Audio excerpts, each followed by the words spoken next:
Hello guys, magandang umaga po sa inyo lahat. Ayan guys, magluluto po ako ng itlog na may kamatis at sibuyas.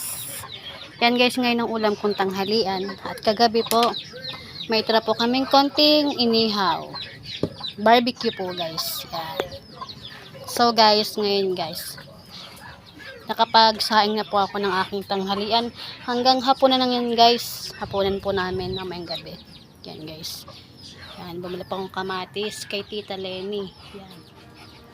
Yan guys. Tapos guys, ako po ay naglalaba ngayon guys.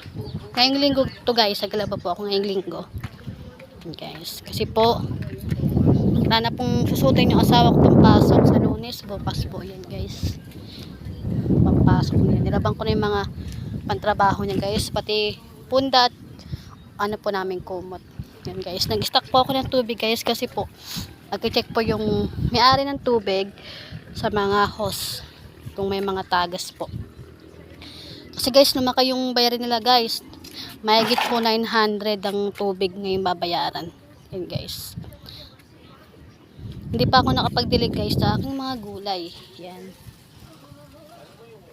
Mamaya na lang po guys ako magdilig. Yan. Ayun guys, so ngayon guys ay mainit ngayon dito sa Bulacan, sa Carillo, Purok 6. Yan guys, so ang bibi ko guys ay gutom na naman, kumain na po yan guys. Ngayon gutom na naman siya guys. Yan guys, so dalawang itlog. Yan. Pag nakahuli guys yung asawa ko ng bulig, magluluto po ako ng bulig.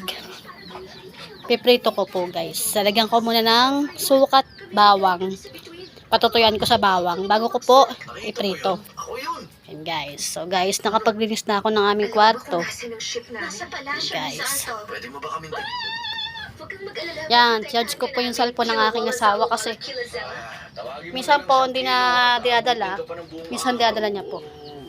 Guys, so guys. Salamat guys sa inyong mga panonood sa aking mga video. Sana po hindi po kayo magsawa sa aking mga vlog. Salamat po sa inyong guys. Ingat po kayo palagi sa inyong tahanan at sa inyong lugar. Amen. Po. Guys. Bye bye guys.